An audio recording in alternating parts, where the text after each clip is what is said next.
Ravelli and Lomond's Community Study Tour to Sweden 2011. We have a vision to create an open ICT infrastructure which contributes to sustainable development of the society. In the mid-90s, the municipals found out that they had a need for much more communication infrastructure, and the monopolist Telia at that time had really high prices. So there was a really argument for the municipal to start up their own fiber network, fiber loops within. The former government actually put state subsidies into building new infrastructure that actually boosted in the early millennium shifts, boosted the infrastructure building within Sweden. And the thing is that both elderly people that are 70, 80 years age, something like that, they don't need it to use it, but they understand I won't have my grandchildren ever here if I don't have the broadband. And secondly, they will never be able to sell my house the day I will leave from here or going somewhere else. Specifically, the villa owners in Sweden, they have been asking for fiber. Looking into one household with 4 persons, something like that. We see it's quite common today that each of those uses in an average 10 to 20 megabit per second. So that's 40 to 80 megabit. But for example, Stirling Council could decide that it wanted to install a local fibre network. There's nothing to stop us doing that other than the cost of it, obviously. Yes, and you wouldn't necessarily particularly want Stirling Council to actually own an alternative network operator, but you could very easily engender that, enable it to happen, encourage it to happen, and so on. I think. Am I right in thinking that 85% of your urban networks are actually owned by your municipals or councils, are they? Yes. Normally, when you talk about the economy of broadband, you have the traditional return of investment calculation, and that is not good enough, because that will only show what a traditional operator will have in average return per user and all that. But we have something that we call the uncaptured values. There's some values above that. Values that appear in different places. That you can see that you have a higher GDP, you have more new companies, more businesses, less unemployed, and so on. First impressions of today, a great day, well organised, really fascinated by the enthusiasm of the people that you brought for fibre and the use of fibre. About to get on a flight to the far north for another really interesting day learning about broadband in Sweden. Yesterday we had an action-packed day, really interesting, with some great presentations from a couple of guys in particular. Mikkel, when we first arrived, gave us a great overview of the position of broadband in Sweden and some of the factors behind its particular development and the fact that it's pushed ahead further than most other countries in the world.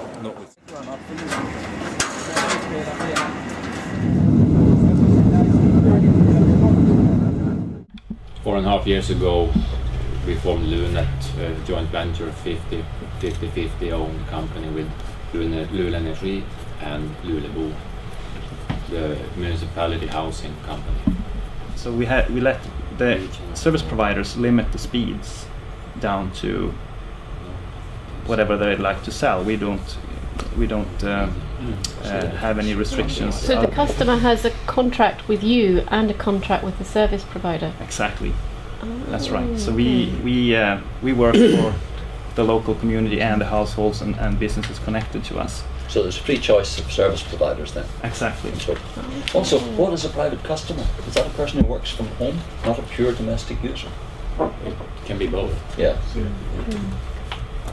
So these could be actually professional people working from home, especially during the winter, who seek a lot of bandwidth. Yeah. How reliable is fibre? I mean, how much maintenance do you have to actually do on your network? We have very, very little maintenance.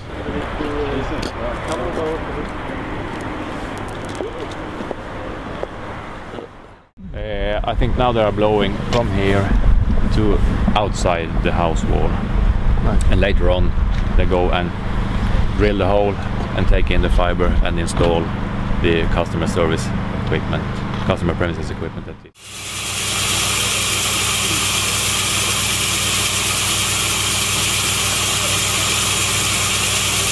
If it's a possibility, we try to get some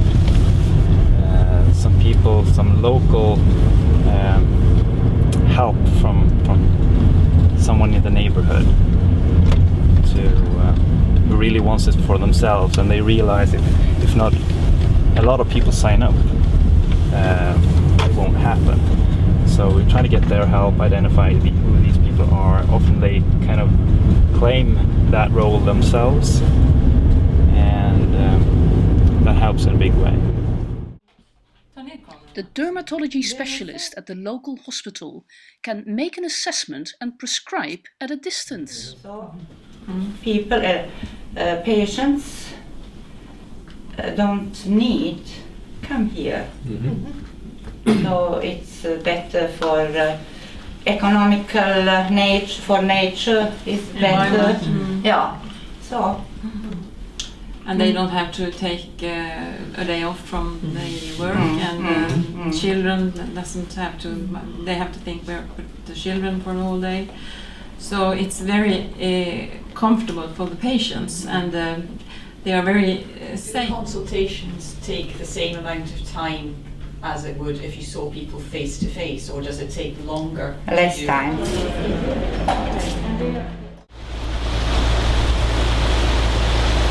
When you get the politicians with you, then it's quite easy to work and cooperate. Broadband, it gives us so great possibilities for cooperation with our 14 municipalities in this region and the county council. We can use the video conference meetings because for the specialist care, so that all who are living in this region, even this small municipalities 400 kilometers away, can get the specialist care when they need it. My name is Yvonne Stolnacke and I am major in Luleå. It has made the life for the people very easy when you don't have to drive or fly, but you can use the new technique, and it makes people's life very much easier. And it's also have made my life easier because I can have meeting without driving car for 5, 6, 7 hours. So it has mean a lot for our region. We are a big region with a little people, so it has to be necessary to use anything you can to make it easier every day. Thank you for letting us see what you've done here.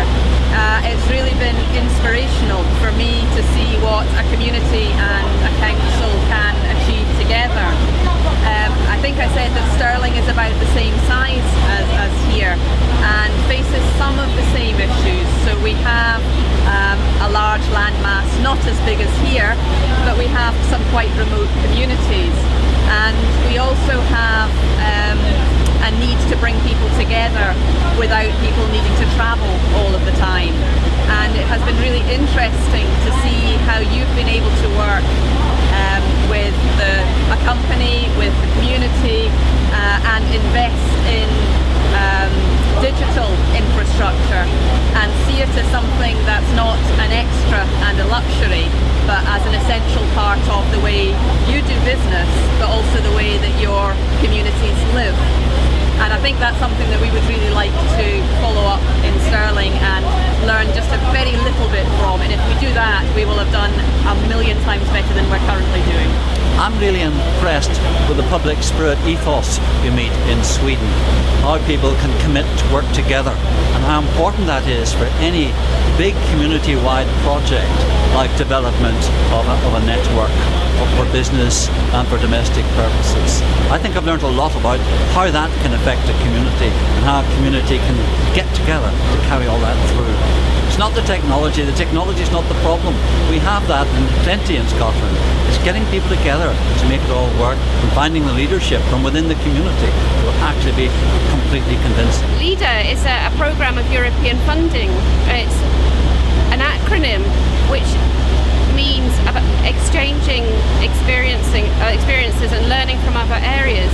So this trip fits very much with what we're trying to do through the LEADER program.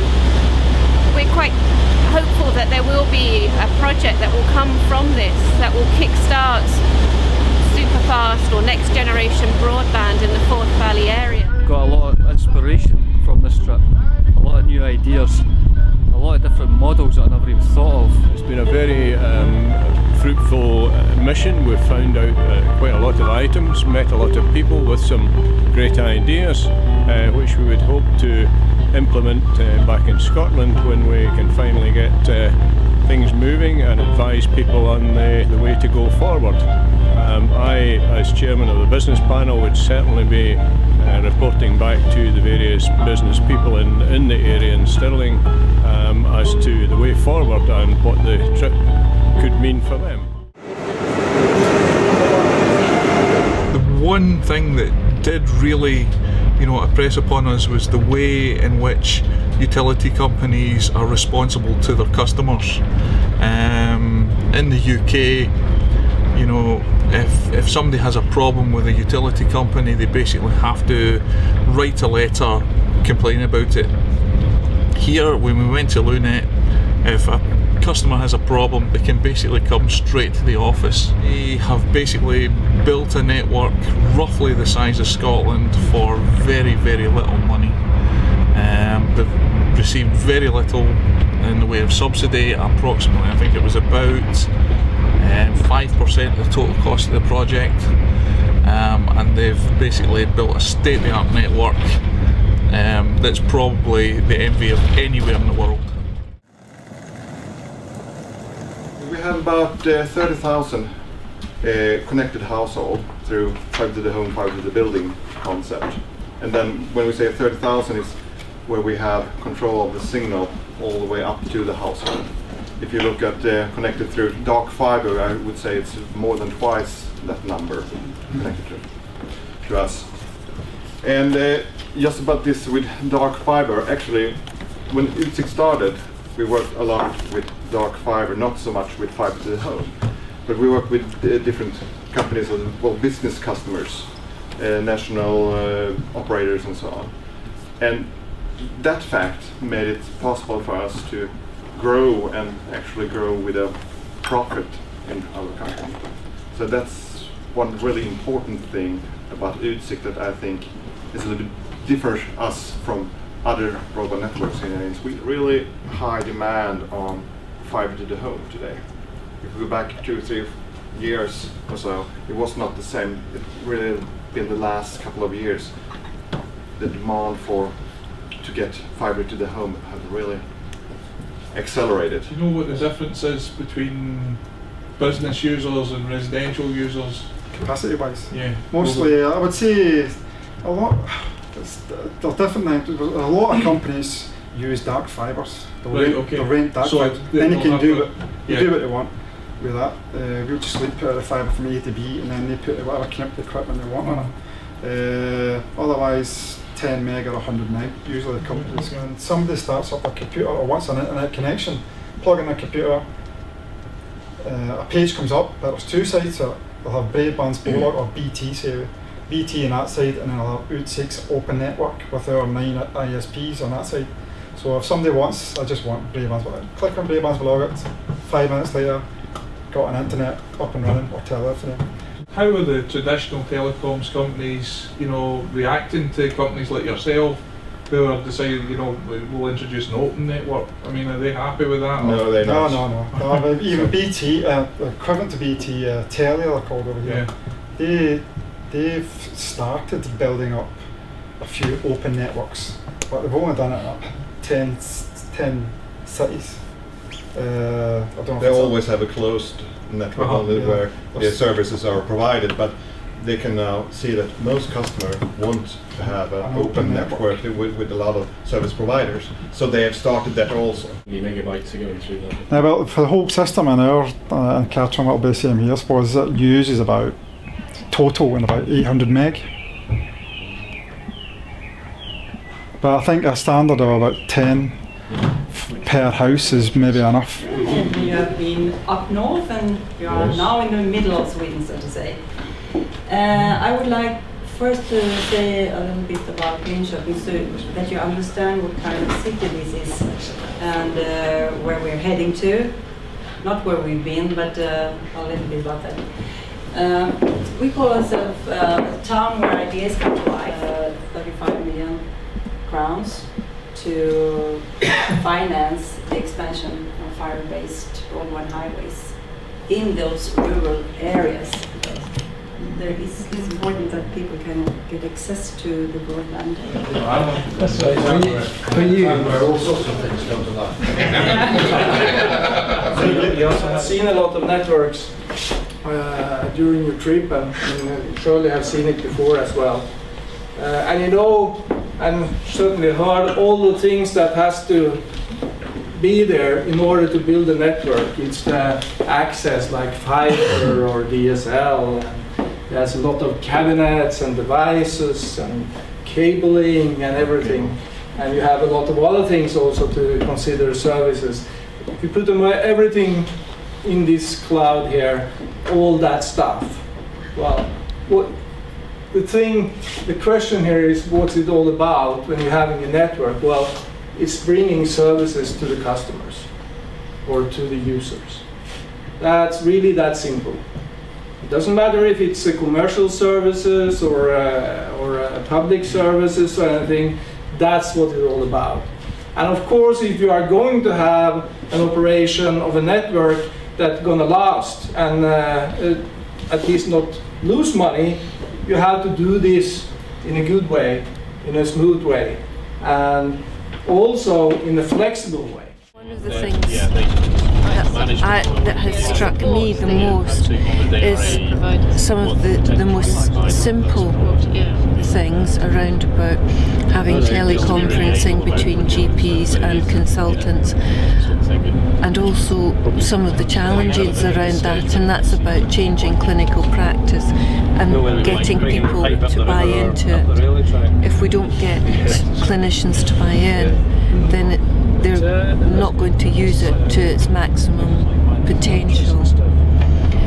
One of the other areas that struck me was around about the links with other services. For instance, there's an example of telereporting with regards to the links with the ambulance service.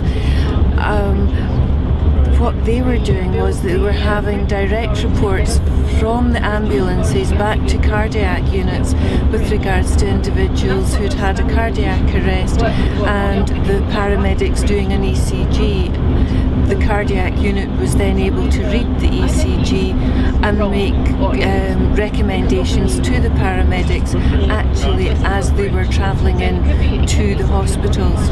I've learnt that fast broadband is the way for the future, for Calendar, for making the economy vibrant and making us economically viable for the future. And if we take a lead from Sweden, it's the only way to compete on a global scale with other businesses, because if they're so far advanced and we don't move on, we'll be left in the electronic dark age. I think they had no idea what it was that they were going to discover, and it's really stretched their imaginations. And I think that come Friday morning we'll be sitting down with them, sort of picking up all sorts of ideas that they have collected over this time and finding out just how very different it is to what they expected, which is brilliant.